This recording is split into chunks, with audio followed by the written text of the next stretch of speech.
Hello and welcome to the Daily Climate Show. Coming up today, kicking away carbon, the unconvincing claims from FIFA and the World Cup's host, Qatar, both insisting this year's tournament will be carbon neutral. A bittersweet ending to COP27 in Egypt, with a deal to help the poorest countries suffering climate disasters, but without a commitment to cut carbon emissions. And a warning that despite China's greenhouse gas emissions in decline, the country is yet to reach its peak.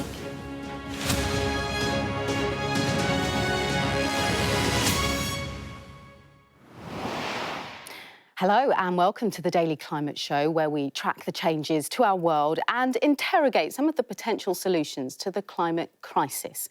Now, if you're watching this today, football might not be your cup of tea, but FIFA and the hosts of this year's World Cup, Qatar, insisted the tournament will be completely carbon neutral, a claim causing uproar and thought by many to be extremely misleading. But what exactly is carbon neutrality? Well, essentially, it means taking steps to remove the equivalent amount of CO2 to what's emitted through activities like building stadiums by investing in carbon sinks, such as forests and oceans, that absorb CO2. Now, carbon offsetting is the main method of achieving this, a way of paying for others to reduce emissions or absorb CO2 to compensate for your own, for example, by planting trees or supplying energy-efficient equipment elsewhere. Now, net zero is similar in principle, but on a much larger scale, meaning all greenhouse gases being emitted into the atmosphere, such as methane, are balanced out. Well, our climate change and energy correspondent Hannah Thomas-Peter joins me now. I mean, this is a major sporting event. Is it even possible? Well, Qatar is insisting that it is, but it is being accused of some really creative carbon accounting here. That's why Carbon Market Watch was a very well-respected independent think tank. It said it has serious doubts about the claims, just doesn't pass the common sense test. Because if you look at the scale of what Qatar's had to create from scratch, there have been millions of tons of carbon emitted. So you think about 7 of the 8 stadiums created from scratch, all of the new infrastructure, transporting and housing, fans and players, many of whom, of course, flew in with the extra emissions associated with that. Now Qatar is saying, look, we've got solar-powered cooling in the stadiums, and we've recycled lots of materials in the way we've made our stadiums in particular. But FIFA is saying that the entire enterprise is going to create 3.6 million tonnes of carbon. Okay. Qatar is saying it's going to offset a lot of that. That is a deeply problematic approach to net zero. The carbon market in general is not very well regulated.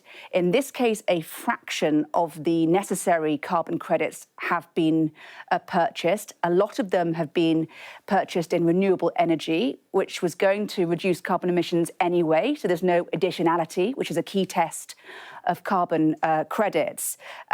And a lot of the carbon credits have been purchased, not through an independent third party, which is how the vast majority of the rest of the world does it, but through an entity created by Qatar itself.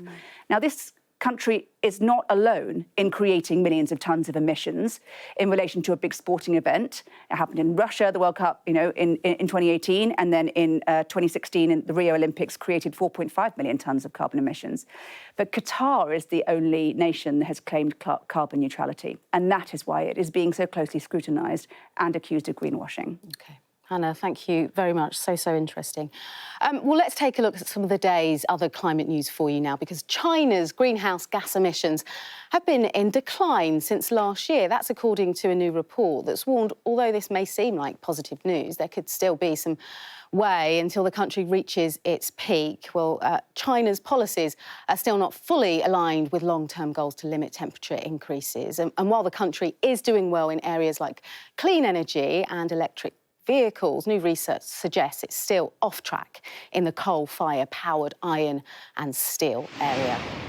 Now, the amount of palm oil being exported out of Indonesia has risen by 10.3% in the last year. So last year, Indonesia produced 46 million tonnes of crude palm oil, making it the world's largest palm oil producer. Now, producing the crop contributes to global warming and continues to be a major drive in deforestation in some of the most biodiverse forests around the world. Now, a new study has warned that more than half of England's estuaries are under threat of climate change.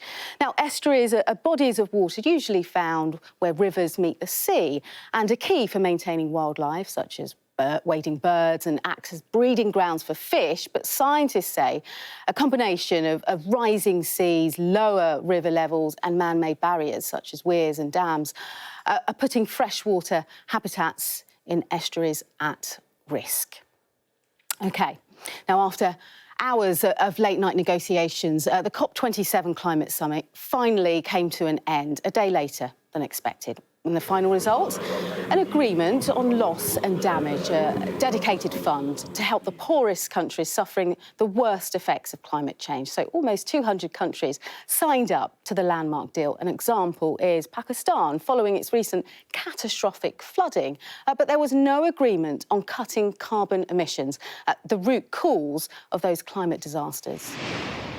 I'm happy that it worked out. I'm happy it got gavelled, that didn't get blocked in the night, or we built guardrails. We were tense for 2 nights. We haven't slept. So yeah, it may not be the best. It's the beginning.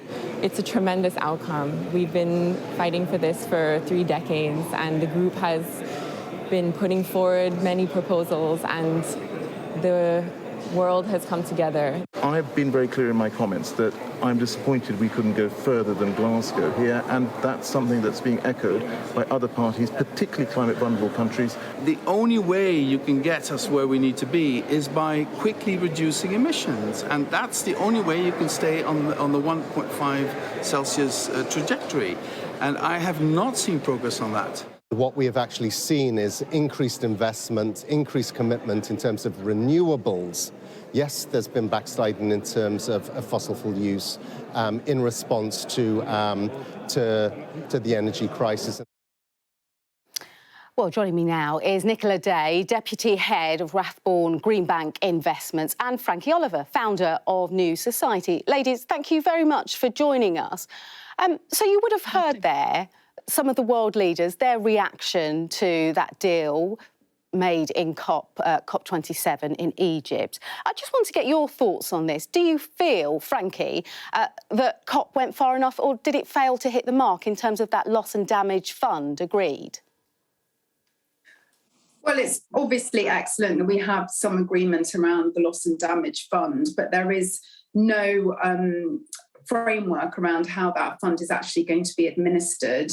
And as far as COP is concerned, it is failing us as a process in terms of actually dealing with the catastrophic consequences of the climate crisis. We're nowhere near delivering the 1.5 outcome, and I expect really that 1.5 is no longer alive. Nicola, it'd be good to get your thoughts on that, because some people are saying, you know, the deal was the biggest advance since the Paris Agreement at COP15. What do you think?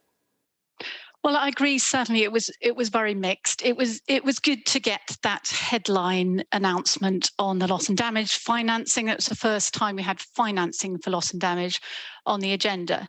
But I agree that it didn't go far enough. You know, we wanted much more in terms of the language regarding fossil fuels.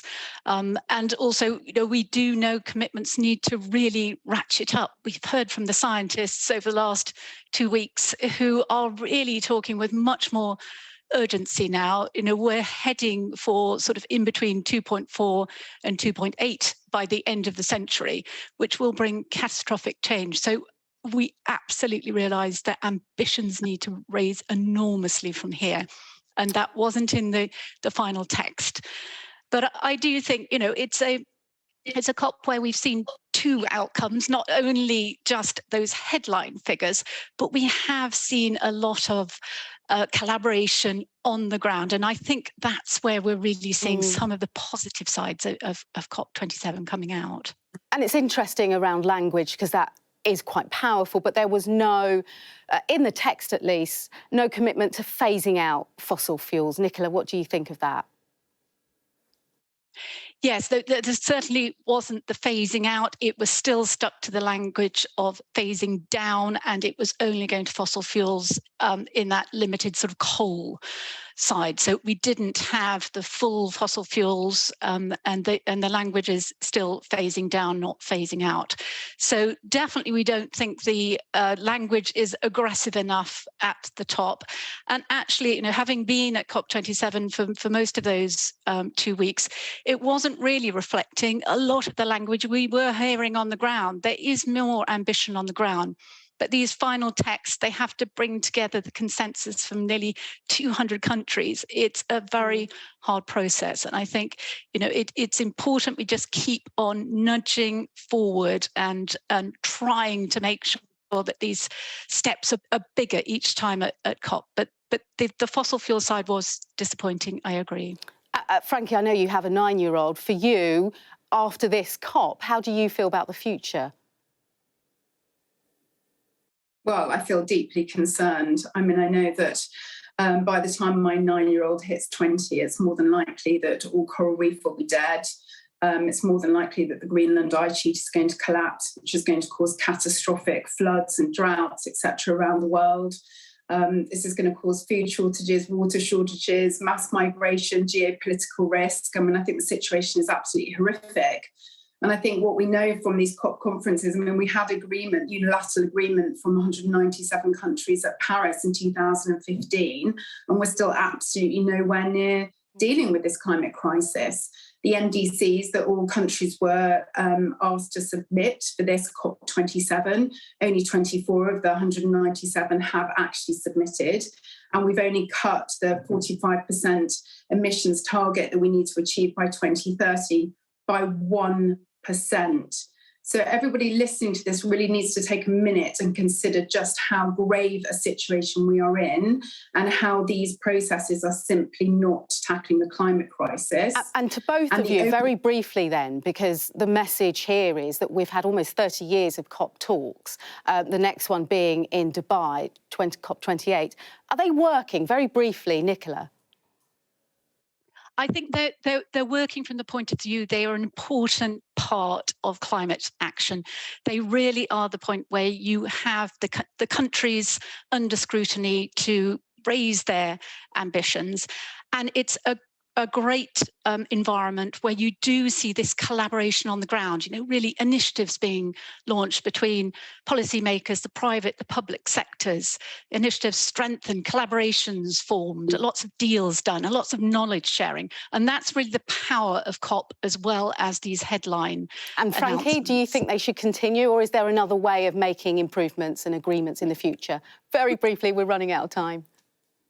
I think they do show a transparency around where we are, and I understand that there's collaboration on the ground and so forth, but that's 2 weeks, and we need 52 weeks to really deliver the outcome that we need year on year, and we absolutely need to be reporting back on that, more regularly than just every year.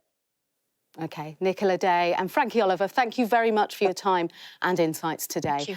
Just a reminder that you can watch Tom Heap's show on Saturdays and Sundays at 3:30 in the afternoon or in the evening at 7:30. And thanks very much for watching today. We'll be back tomorrow with more.